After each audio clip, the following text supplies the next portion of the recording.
In this video, we're going to talk about our 10 biggest regrets from the van build. But first, my name's Dylan. I'm Chase. And together, we're Project Today. Starting in July of 2020, we bought a retired Uhaul box truck and turned it into a converted tiny home. None of us had any construction experience or building experience before this project, but we ended up doing all of the construction ourselves. We built this entire thing. We're very proud of it. But because we did everything ourselves, we also are very aware of all the good things about the truck, but on the flip side, all of the cons, all of the bad things from the build, all of the flaws, and all of the things that we regret and would change if we could. And regret's a pretty strong word. None of the things on the list that we're about to say keep us up at night. There's nothing on here that we're every day like, oh, we really should have changed this. This is awful. Think of this list more as things we would change if we were to do this build again, or if we were to build a second van. Or if you're about to build a van, you should consider these things so that you don't make the same mistakes that we did. Very true. I'm really excited for that second van build, dude. I'm excited. I would build a second van for sure. I loved it. And with that, let's get into it. Here are our 10 regrets. Number 1, our first regret is our mattresses. And specifically the upholstery of our mattresses. Back in one of our previous build videos, you saw us upholstering our mattresses ourselves. Oliver's mom, Tracy, was also a huge help throughout upholstering, so shout out to Tracy for all the help, thank you. In order to upholster the mattresses ourselves, we put a piece of plywood on the back of every cushion. And the worry with that plywood is that when we sit on these all day and sleep on them, there's inevitably going to be some moisture that goes down into the mattresses and onto the plywood. And then that moisture can just collect in between the mattress and the plywood, and that's how mold will form. We don't want mold in the van, of course, so we need to prevent against that. And after realizing this issue, we had to come up with a roundabout solution in order to somewhat properly ventilate our mattresses. It was a lot of work, took a lot of time, Not fun. but now it's in a somewhat usable state. Honestly, I'm still a little worried about it, but we're gonna check in a few months and hopefully there's no mold forming.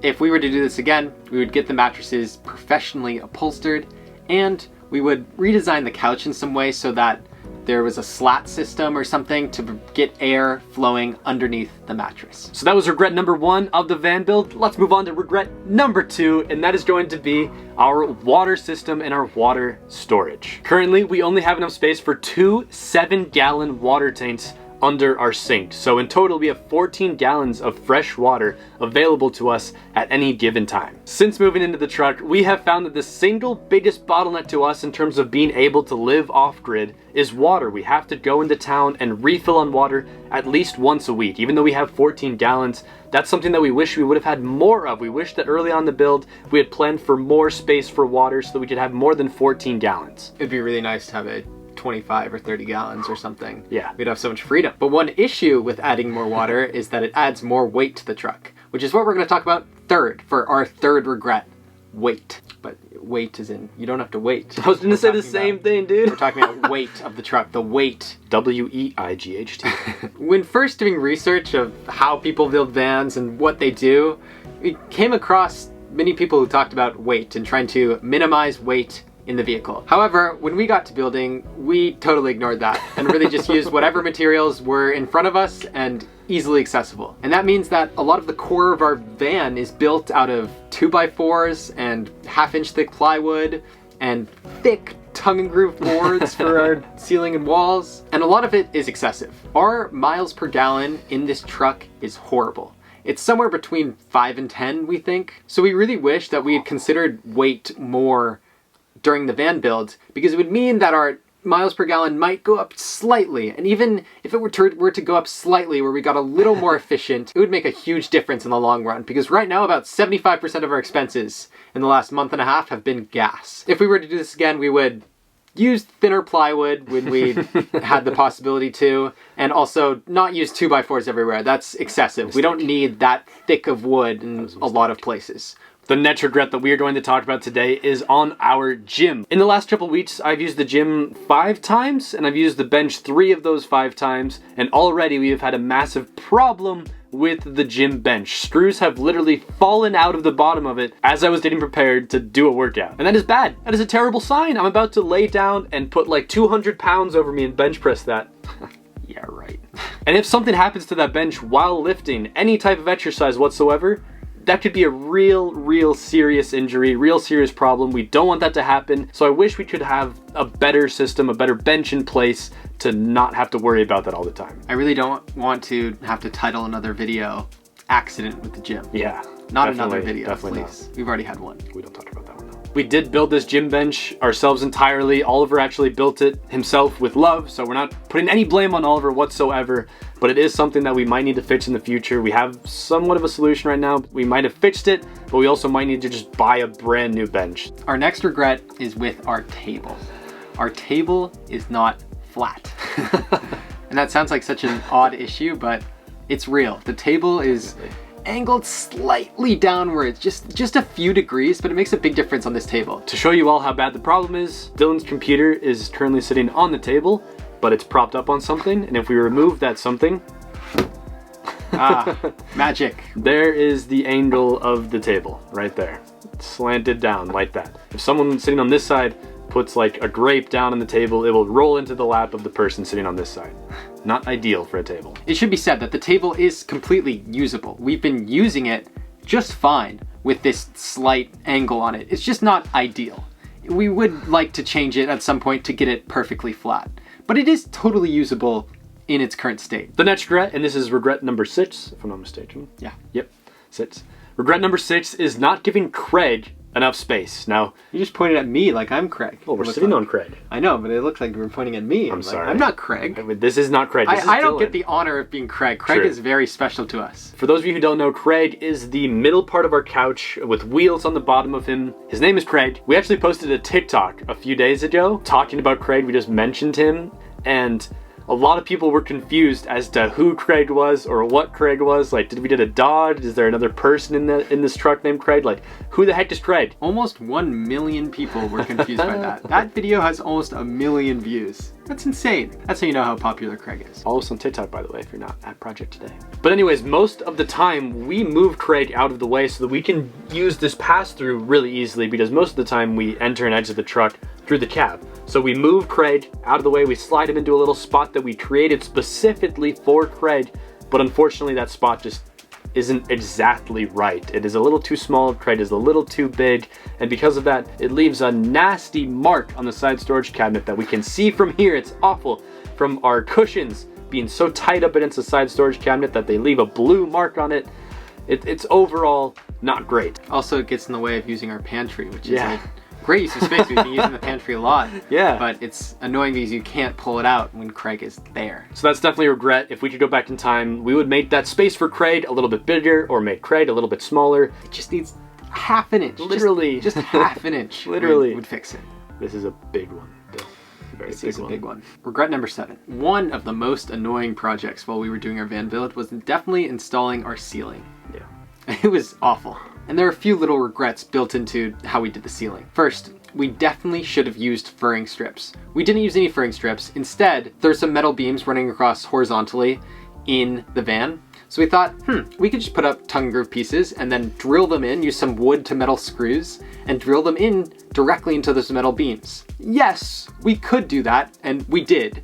However, it caused a lot of issues. It was extremely challenging to do because we had to have the boards propped up and in there tight up against the ceiling for them to actually work. Also, later when installing our lights, the lights needed a little bit of room, but we didn't have that room, so we had to cut into the XPS foam to give the lights some room. All of these issues could have been solved if first we just put up furring strips, basically covering the metal beams, and the ceiling would have been much easier to install that way. I hate thinking about these projects. I hadn't thought about the ceiling installation in so long. I blocked it out of my memory. I'm reliving it now. It was frustrating. Yeah. And another little regret built into this one is that we wish we would have bought a nail gun at the start of our build. We could have used it on the ceiling. We could have used it on all of our cabinets. We could have used it on all of everything that we did in the truck pretty much. Things. And next time, if we did a build, one of the first things we're buying, you can be sure, is a nail gun. Regret number 8 is that our countertop isn't fully stable, and because of that, our sink is slightly tilted. Once again, something not being fully even,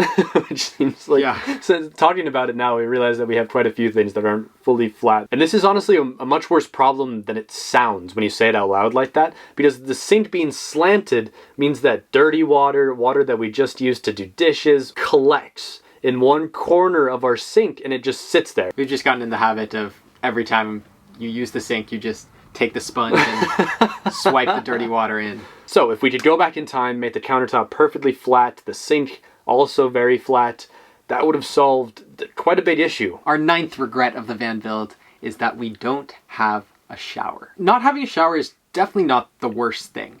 We've gotten by just fine without having a shower. However, I know that if we did have a shower, it would slightly change our lifestyle. Right now I'm kind of hesitant sometimes to go on really long hikes or go on long runs because I don't want to get super sweaty and then come back to the van and have to just live in my sweat. That sounds disgusting. And in the van so far, it hasn't been a big issue sometimes when we haven't gone on big hikes or haven't gone on runs for a few days or something. Then it's fine not having a shower. It's really no big deal. Yeah, basically when we sit in the truck all day and do nothing, it's not a big deal. But that's not the life we want to live, you know? Yeah. So just having a shower would allow for so much more freedom. And we tried to build our own portable shower that went on the roof during the van build, but we failed over and over and weren't able to seal it. So we'll probably revisit that project sometime and add a shower in here somehow. And finally, the final regret that we finally have is regret number 10.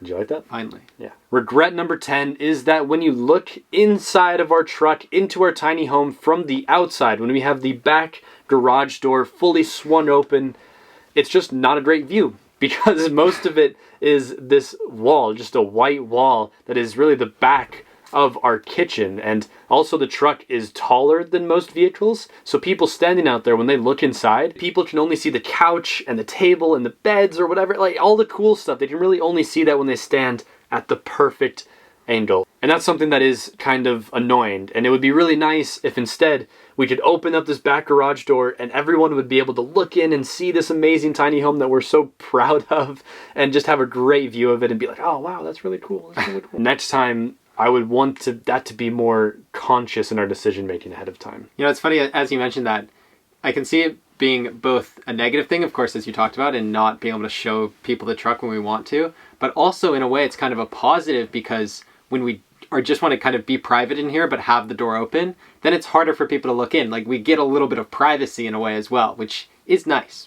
Yeah. So, good and bad.